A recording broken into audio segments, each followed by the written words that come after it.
Namaste. Welcome to yet another episode in the series of videos that we have planned to explain to you this glorious story of Chhatrapati Shivaji Maharaj. Now, where are we? In the last episode, I told you how the young Shivaji and his mother, Jijamata, are now taking over the control of the administration of Pune Jagir. In the last video, I gave you a geographical description of how Pune and the surrounding areas, the Mawars, how all of them looked. In the last video, we have already discussed. Now, welcome to Pune. How does Pune look? Burnt. Completely burnt. Devastated. Desolated scenes everywhere. Why? Do you remember in the year 1630, this Murar Jagdev had come on the behalf of Adil Shah, and with the help of Adil Shahi troops, he had brought Pune down to dust. He had burnt everything black to smoke. Do you remember that episode I had told you earlier? And it was such a dark and devastated Pune that Jijamata and Shivaji were to step in. Pune cut a sorry figure. It had lost its shine. Houses, gateways, town halls were all burnt black to dust by the Adil Shahi forces. They had looted here. They had done massacre of people here. It was a sorry state of affairs. It is said that Shivaji Raje Bhosle had two tall mansions in Pune before Murar Jagdev had attacked. His two tall mansions were the first to be burnt and brought down. Adil Shahi forces had converted Pune into a ghost town. The people there were dejected. They had to bear the brunt of the Adil Shahi anger which they actually had on Shivaji. But all of these people had to bear it. In fact, Murar Jagdev went 2 steps further. You know what he did? Generally in fields, when the ploughing of fields takes place, who does the ploughing? It is the bulls who do the ploughing. At that time, tractors were not there. It was the bull who used to plough the field. Murar Jagdev made donkeys plough the field. Now this is a sign that this area is now cursed. This was a signal given to all Pune people that see, I made donkeys plough your field. It's a cursed area now. Nobody will prosper here. Secondly, he took a huge iron crowbar. It's like a huge iron rod, and he embedded it in the ground in the middle of Pune. This was signifying that yes, we captured Pune, and this is the sign that we have taken control of all of you. Nobody dare remove this crowbar from the earth. If anyone is found removing this crowbar, this rod from the earth, it will be considered as a criminal offense against the Adil Shahi court and will be sentenced to punishment immediately. This was what Murar Jagdev had done to Pune. People living there, the local inhabitants, had started moving away from that mainland city of Pune. They were going to faraway places. The whole area was completely deserted by these people. It had turned into a ghost town. In fact, wolves and other wild beasts were roaming freely within the Pune area. Hardly any agriculture. And on top of that, I told you last time, there was famine also in the Deccan at that time. So all of this combined, Pune was in shambles. But one day, the sun did rise. As these Pune inhabitants, whoever were there, they were doing their day-to-day work, suddenly they heard sounds of horses coming towards Pune. From a distance, they could see that a small contingent is coming and advancing and marching towards Pune. Is it another invader again? How much more do you want to loot us? How much more do you want to us? Who is this coming now? But as that palanquin, as that entire entourage came near Pune, they realized who they were. This entire entourage was led by none other than Sakala Saubhagya Sampanna SHREE Jijamata Bhosle and her young son, Shivaji Raje Bhosle, who was at that time, as a young boy, he was called as Shivba.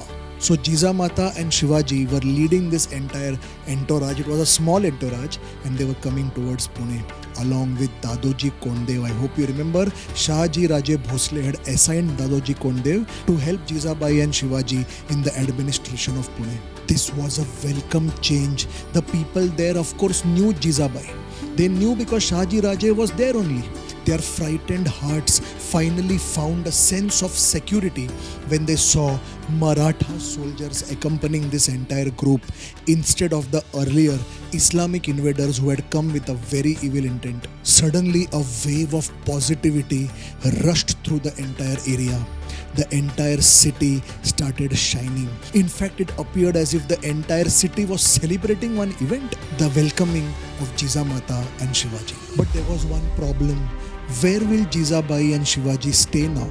Because Shahji's mansions were all burnt. So now what happened is there was this person named Zamre Patil.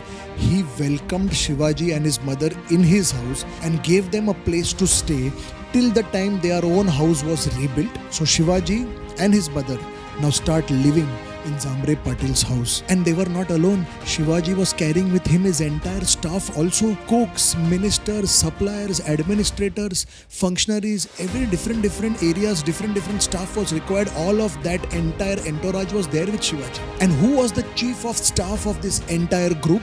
One old man named Dadoji Konddev. So let's now discuss a little bit about Dadoji Konddev. It is said that he was extremely strict, disciplined and stern. When he used to give orders to people, they could see the power of the man through his eyes. He was touching late 70s or probably early 80s. He was old, but he still wielded good, powerful authority over people. Strong personality. Now, as you know, the entire Pune area is under the control of the Adilshai. Now, to the south of Pune, as I showed you last time, there is this place called Kondhana, in which there is this very famous Kondhana fort, which we call as Simhagarh Fort. This Kondhana or Simhagarh Fort was actually the headquarters of the Adilshai control over the Maharashtrian territory. And Dadoji Konddev was actually administering this entire province of the Adil Shah from the Kondhana Fort. So he was very well aware of this entire area. So Shahji, who also knew Dadoji Konddev, thought it is wise that since Dadoji already knows this entire area, he can be the best person to help Jizabai and the young Shivaji in setting up in Pune, getting the administration in order, and therefore lend to them the necessary experience that was needed in managing the property. Shahji knew the qualities of Dadoji Konddev. He knew he was stern, he was strict, he was a very disciplined man, he was pious, honest, hardworking, obedient. He knew all these qualities. In fact, Shahji also knew that Dadoji is a very intelligent person. He knows exactly what is needed at what time, and all this power came to Dadoji because of his disciplined life. Also, Shahji had trust and faith in him. Imagine his trusting his young boy and wife in the care of this old man. He knew that Dadoji would be the perfect person to handle these affairs. He had faith that Dadoji Konddev will take care of Jizamata's needs like his own daughter and raise the young Shivaji like his own grandson. So now the famous trio of Jizamata, Shivaji and Dadoji Konddev come together to start rebuilding Pune and bring it back to its original glory. But from where to start? Do you know how they started? Jizamata first of all found out that there was an ancient Ganpati temple which was razed to the grounds by the Islamic invaders, but the deity of Ganpati was still intact. The locals had protected that deity. That temple area belonged to a person named Vedmurti Vinayak Bua Thakur. He was the owner of this place. So what Jizamata does is, along with this Vinayak Bua Thakur, she decides to rebuild the temple. And therefore, with the help of the locals, the temple is rebuilt, Lord Ganesha is installed back, and orders are given to restart the worship, to restart the artis, to restart the kirtan, to restart the bhajan, to restart the offering of prasad, the naivedya to the Lord. Everything as earlier, restart. This was the order. And who was the one who officially signed that order? Young Shivaji. It is said that in that original order in which Shivaji is now telling that rebuild the temple and restart everything, he is referring to Ganesh ji as SHREE Moria. And please note, is this temple still there in Pune? Yes, the very famous Kasba Ganpati temple. You can visit it even today, it is still there. So Kasba Ganpati temple is the first action that the trio take in rebuilding Pune. Shri Ganesh is done. In our Hindu traditions, we all know that before we embark on any righteous journey, the first deity we offer our prayers to is Lord Ganesha, because he is the one who will remove all our obstacles, which is why he is very famously and lovingly known as Vigna Harta. Vigna means obstacles, Harta means remover. So Jizamata and Shivaji had this vision that let's start with rebuilding the broken temple of Lord Ganesha. Kasba Ganpati. Now the attention shifted towards building a place to stay for Jijamata and Shivaji. Do you know which place they chose to build their own mansion? Just besides, or I might say opposite, the Kasba Ganpati temple. They took a plot of land and began the construction of a small house in which Jijamata and Shivaji could stay. It was most probably a 1 or 2 story building, and they named it as Lal Mahel, the very famous Lal Mahel. Today, if you go to Pune, you will still be able to see the exact place where Lal Mahel was. Yes, today they have built a modern version of Lal Mahel. It is still a tourism place. The original building is right now not there. But yes, the place of Lal Mahel is just bang opposite the Kasba Ganpati temple. As days moved on, the dreams and the ambitions of the young boy Shivaji and his mother Jijamata started simmering powerfully in their hearts. The dream of creating an independent kingdom. We are right now not independent. This particular area that we are right now developing is still belonging and owned by Adil Shah. How does he own it? Did he pay money for it? No, it was by force, correct? They had invaded this land. These lands belonged to the Marathas. But it was foreign forces like Adil Shah, and before that Nizam Shah, and even some part of Maharashtra was under Mughals. They were controlling this entire area. And it was on the behalf of Adil Shah only, right, that Shivaji and his mother had come as agents of Shahaji Raje to administer this particular province. But their dreams went way beyond this. They wanted an independent kingdom of the Marathas. And as soon as they entered Pune and all these activities began, simultaneously Jijamata Shivaji decided, let's take steps to start slowly, one by one step at a time, building and working towards creating this dream empire. Let's take steps to help people understand that they need not fear and worry about being in slavery. Let's unshackle the chains of slavery which have been bound tight by these rulers from foreign countries. There was gloomy atmosphere across the area. People were sad. They had seen a lot. They had gone through a lot.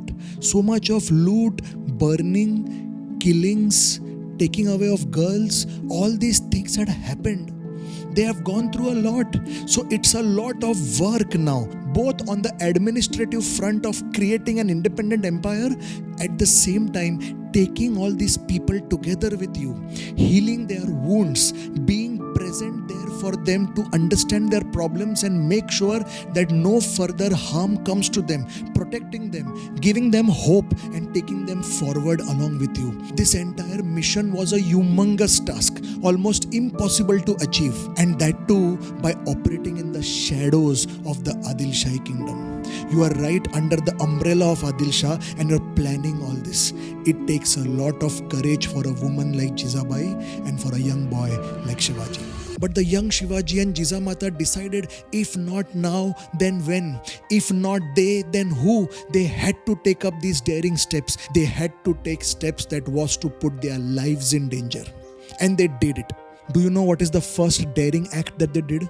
They went first of all in the middle of the city and uprooted that iron crowbar that the Adil Shahi forces had embedded deep in the heart of Pune.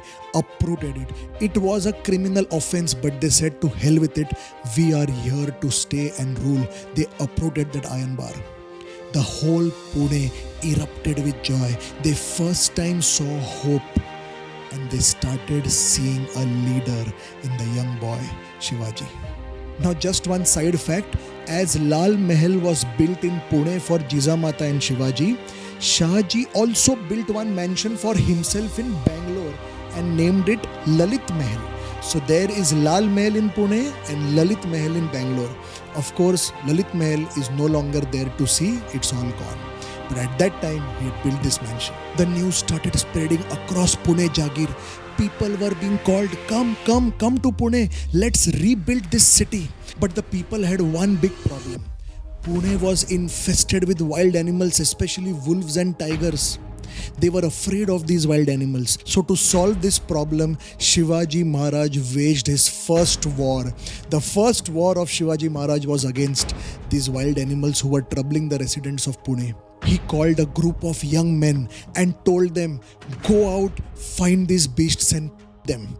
Monetary rewards were given to anyone who would find and kill these wild animals who were to eventually eat up the human residents of Pune. So go out, these wild beasts, and you will be rewarded. The second issue was agricultural. A lot of administrative issues within the agricultural domain were being faced by the people there. There were some crooks who were taking undue advantage. There was no proper paperwork, and agriculture therefore also relates to land issues. Who owns the land? Is it that someone with a lot of money and power can just one day come and claim ownership of land without paying anything? There was no rule, anarchy as you say, because there was no leader there. People were taking undue advantages. There were lots of long-standing disputes which were not getting resolved because of a lack of leader, and this eventually furthered the lawlessness in the land. Shivaji, with the able guidance of Dadoji Konddev, sat down, understood all the problems, and then came up with reforms. He gave new and fresh orders which were just and equal to all. It is said that Dadoji Konddev was so smart in handling all these issues that it was this particular phase of young Shivaji's life where he got hands-on experience from the best ever experienced person in handling matters, in handling people, in delivering justice, in administering provinces, in understanding reforms and what new laws can be brought up by which the entire population at large can be at ease and at peace. In fact, many years later, Shahu Maharaj, who is Shahu Maharaj? Shahu Maharaj is the grandson of Shivaji.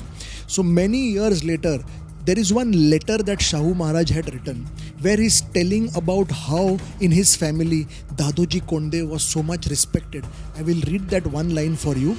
He says, Dadoji Konddev was a small Brahmin, but the judgments passed by him were respected even by Emperor Aurangzeb. So this is a letter coming from an insider of Shivaji's family. Shivaji's grandson is writing this about Dadoji Konddev, saying how, see, when he's saying small Brahmin means he's saying he was not some very famous, powerful Raja or king or administrator or Subedar. No, he was a simple, ordinary administrator. But his intellect was so sharp that the judgments that he used to pass, the news used to go right up till the Mughal Darbar, and even Aurangzeb used to appreciate it.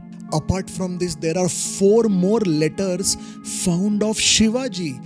At this time, the young Shivaji writing letters, there are 4 such letters in which Shivaji is writing to some administrator, do whatever Dadoji Konddev is saying. Don't argue, don't question. Whatever Dadoji Konddev has said is the final judgment from my side also. Go ahead with whatever Dadoji Konddev has said. That was the trust that Shivaji had in the judgment, the expertise, and most importantly, the intentions of Dadoji Konddev. And it was in the shelter of these scrutinizing and sharp and intelligent eyes of Dadoji Konddev that the young Shivaji was being raised. He was getting raised to be a perfect and powerful administrator of affairs and people and property around him. And these qualities that he was learning and picking up at this young and tender age was to become the foundation of helping him achieve the ultimate dream that he was having, complete Swarajya, independent kingdom. There are a lot of technical details which are there in the records. I have it with me as to how very scrutinizingly each agricultural issue, each farmer issue, each land issue, pending judicial concerns were all being taken care of, especially regarding taxation. Taxation was another big issue. People were having issues to pay tax. How was Shivaji going about it? All these technical details are there in the records. And the great work that he was doing in the Pune area was getting appreciated not only by the local inhabitants, but his fame was slowly spreading on the outskirts of Pune also. People outside Pune started getting eager to come back and settle in Pune under the leadership of this effulgent, shining young boy named Shivaji. As I told you last time, people here were not very wealthy. They were poor, and also because of constant attacks and loots, their poverty had just increased. They all started looking at Shivaji as a ray of hope. Their leader was here. They sensed it. They could feel it, that something special was happening through this young boy. And they all wanted to be a part in assisting him. Naturally, from the heart, they felt we want to help this boy achieve his dream. And through his dream, all of our dreams could be achieved and accomplished positively. Shivaji began growing as an authoritative figure. People started rallying around him. And in a very short span of time, Shivaji ensured, with the help of all these local inhabitants of Pune, that this glorious place of Pune starts standing back on its feet. Agriculture improved, produce restarted, and this gave rise to hope and positivity. Now, somewhere between 1646 and 1647, Dadoji Konddev passes away. The exact date is not known in history. Till the time he was alive, he was administering all of Shahaji's provinces in Pune and the nearby areas. And of course, Shivaji, the young boy Shivaji, was also there, and he was given independence in only few areas till then. But once Dadoji Konddev passed away, the entire province came completely in the hands of Shivaji. He took complete charge of the entire provinces in and around Pune.